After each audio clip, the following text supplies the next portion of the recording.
नमस्कार दोस्तों। आज हम इस वीडियो से कॉन्स्टिट्यूशनल बॉडीज ऑफ इंडिया की सीरीज स्टार्ट करने जा रहे हैं, जो कि आपके competitive exam point of view से बहुत ज़्यादा इम्पोर्टेंट है। इस पार्ट से अप्रॉक्स 1 से 2 क्वेश्चन हर कॉम्पिटिटिव एग्ज़ाम में पूछे जाते हैं, फिर वो यूपीएससी का एग्ज़ाम हो, स्टेट पीसीएस का एग्ज़ाम हो या फिर अदर कोई कॉम्पिटिटिव एग्ज़ाम हो। Now let's first discuss about constitutional body. Constitutional bodies क्या होती हैं? कॉन्स्टिट्यूशनल बॉडीज़ ऐसी बॉडीज़ होती हैं जो कि कॉन्स्टिट्यूशन में पहले से मेंशन्ड हो, साथ ही साथ वो अपनी पावर्स और अथॉरिटी को कॉन्स्टिट्यूशन से डेराइव करें। जैसे कि अगर कहीं हम देखें तो अगर कहीं आपको इन्हीं बॉडीज़ में अगर कहीं कोई चेंज लाना है तो आपको उसके लिए कॉन्स्टिट्यूशन में चेंज लाना होगा, और कॉन्स्टिट्यूशन में चेंज लाने के लिए होता है हमारा कॉन्स्टिट्यूशनल अमेंडमेंट। तो अब हम देख लेते हैं हम इस सीरीज़ में कौन कौन सी कॉन्स्टिट्यूशनल बॉडीज़ को डिस्कस करेंगे। जैसे कि आपकी election commission, union public service commission, attorney general जो कि आपका हाईएस्ट लॉ ऑफिसर होता है, कंप्ट्रोलर ऑडिटर जनरल जिसे हम कैग बोलते हैं, state public service commission, goods and service tax council GST, finance commission, advocate general of the state, national commission for एससीज and national commission for the STs. Here we begin with our first constitutional body, that is election commission of India. Election commission of India यानी कि निर्वाचन आयोग, जो कि हमारी permanent और independent body है जिसे कॉन्स्टिट्यूशन द्वारा एस्टैब्लिश किया गया है। ये हमारे संविधान में कहाँ पर मेंशन है? तो ये हमारे संविधान में पार्ट 15 के आर्टिकल 324 में मेंशन है। तो अब हमें 324 आर्टिकल को जानना जरूरी है। What is article 324? Article 324 provide करता है पावर इलेक्शन कमीशन को to direct, control and supervise the election process. Election commission of India का एस्टैब्लिशमेंट 26 जनवरी 1950 को हुआ और इसी के under first general election in the year 1951 और 1952 में कराए गए। अब सबसे इम्पोर्टेंट क्वेश्चन हमारे सामने निकल कर ये आता है, इलेक्शन कमीशन ऑफ इंडिया किस किस के इलेक्शंस को कंडक्ट कराता है? पार्लियामेंट के इलेक्शन, जिसमें कि लोकसभा और राज्यसभा आती हैं आपकी, स्टेट लेजिस्लेचर के election that is legislative assemblies and legislative councils, and last office of president and vice president. एक बात यहाँ पर बहुत क्लियरली मेंशन्ड है हमारे कॉन्स्टिट्यूशन के अंदर, इलेक्शन कमीशन जो आपका है वो कभी भी पंचायत और म्युनिसिपैलिटी के इलेक्शन नहीं कराता। उसके लिए हमारे कॉन्स्टिट्यूशन में एक सेपरेट बॉडी है, उसका नाम है स्टेट इलेक्शन कमीशन, जो अपने अपने स्टेट्स के पंचायत और म्युनिसिपैलिटीज़ के इलेक्शन कराती है। अब हम इसके कंपोजिशन की बात कर लेते हैं। सिंस 1950 से लेकर 15 अक्टूबर 1989 तक तो ये सिंगल्ड मेंबर बॉडी हुआ करती थी, जिसमें कि आपका चीफ इलेक्शन कमिश्नर ही हुआ करते थे, जो कि आपके फर्स्ट चीफ इलेक्शन कमिश्नर कौन थे? सुकुमार सेन। लेकिन अक्टूबर 1989 में जो आपकी वोटिंग एज थी वो 21 से घटाकर 18 कर दी, और ये किया गया आपके 61st कॉन्स्टिट्यूशनल अमेंडमेंट के तहत। और इसी समय के बाद प्रेसिडेंट ने 2 और कमिश्नर्स को अपॉइंट कर दिया, और फिर ये जाकर 16 अक्टूबर 1989 को ये बन गई मल्टी मेंबर्ड बॉडी, जो कि आपके 3 कमिश्नर्स से कंसिस्ट है, जिसमें कि आपके फर्स्ट आता है chief election commissioner and other 2 commissioners. लेकिन 1990 में इसी मल्टी मेंबर्ड बॉडी को एबॉलिश कर दिया और ये बन गई थी आपकी सिंगल मेंबर्ड बॉडी। लेकिन 1993 में वापस से वही मल्टी मेंबर्ड बॉडी का सिस्टम को रिटेन किया और वापस से प्रेजेंट तक अभी सेम आपका एक चीफ इलेक्शन कमिश्नर और 2 अदर कमिश्नर वाली प्रोसेस चल रही है। एट प्रेजेंट जो हमारे चीफ इलेक्शन कमिश्नर हैं सुनील अरोरा और अदर कमिश्नर्स हैं अशोक लावासा एंड सुशील चंद्र। अब इनके अपॉइंटमेंट की बात करते हैं। जो आपके चीफ इलेक्शन कमिश्नर हैं और अदर इलेक्शन कमिश्नर्स हैं उसका अपॉइंटमेंट प्रेसिडेंट के द्वारा किया जाता है।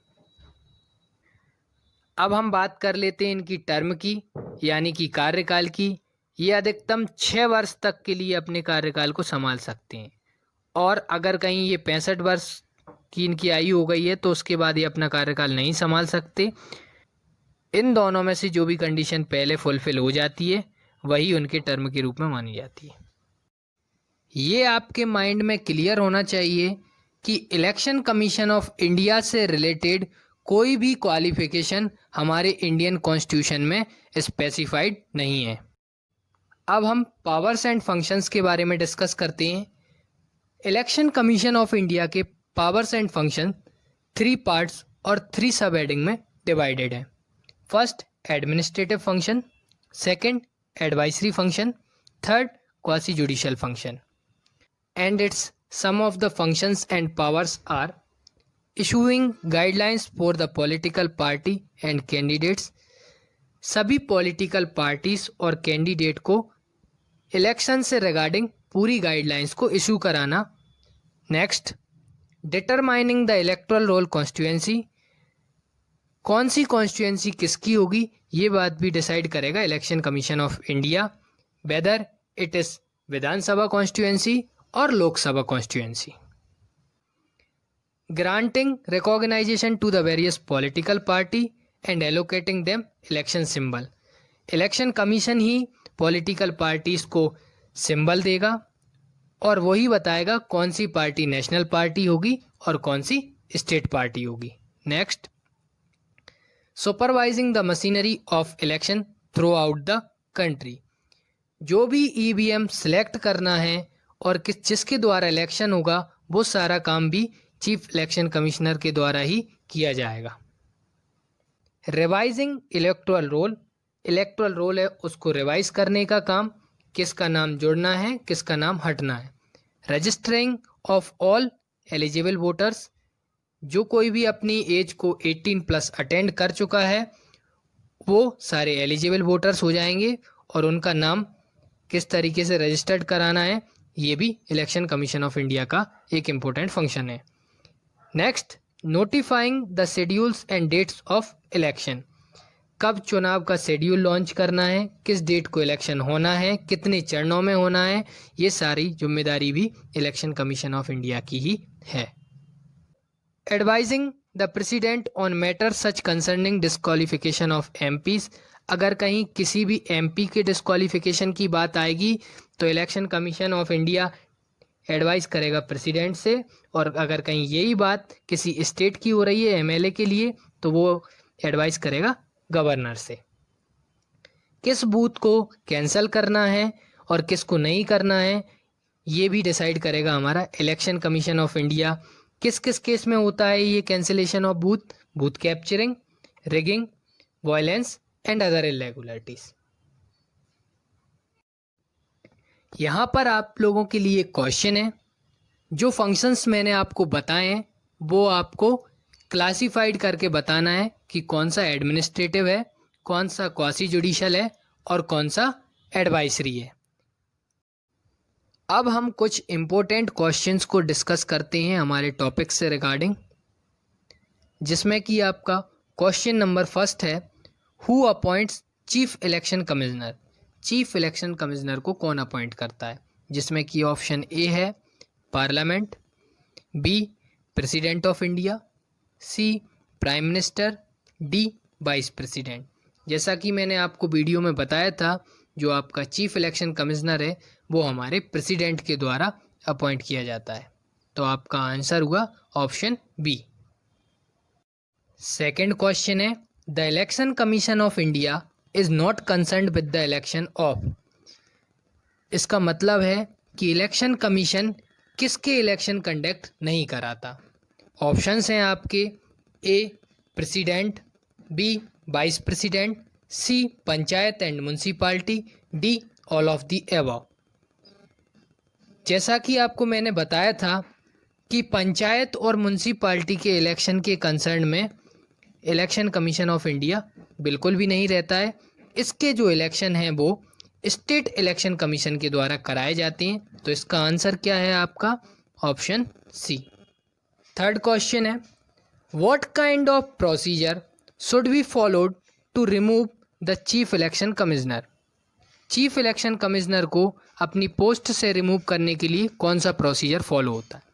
Option A, as it followed to remove the chief justice of high court, B as it followed the removal of supreme court जज by passing a resolution in the Lok Sabha only, fourth none of the above. तो इसका answer है आपका as it is followed to remove the जज of supreme court. जिस तरीके से supreme court के जज को इम्पीचमेंट की प्रोसेस के तहत निकाला जाता है, रिमूव किया जाता है, उसी प्रकार हमारे चीफ इलेक्शन कमिश्नर का भी रिमूवल होता है। अगला क्वेश्चन है, in which year 2 additional commissioners were appointed for the first time in election commission of India. Election commission of India में फर्स्ट टाइम 2 एडिशनल कमिश्नर्स को कब अपॉइंट किया गया था? ऑप्शंस हैं 1980, ऑप्शन बी है 1985, ऑप्शन सी है 1989, डी है 1991। जैसा कि मैंने आपको बताया था कि पहले ये बॉडी सिंगल मेंबर्ड थी और फिर बाद में ये मल्टी मेंबर्ड हो गई थी इन द ईयर 1989 में। तो इसका ऑप्शन सी आपका राइट आंसर है। नेक्स्ट क्वेश्चन है, under which constitutional amendment voting age reduces from 21 to 18। कौन से कॉन्स्टिट्यूशनल अमेंडमेंट के तहत वोटिंग एज को 21 से 18 पर रिड्यूस कर दिया था?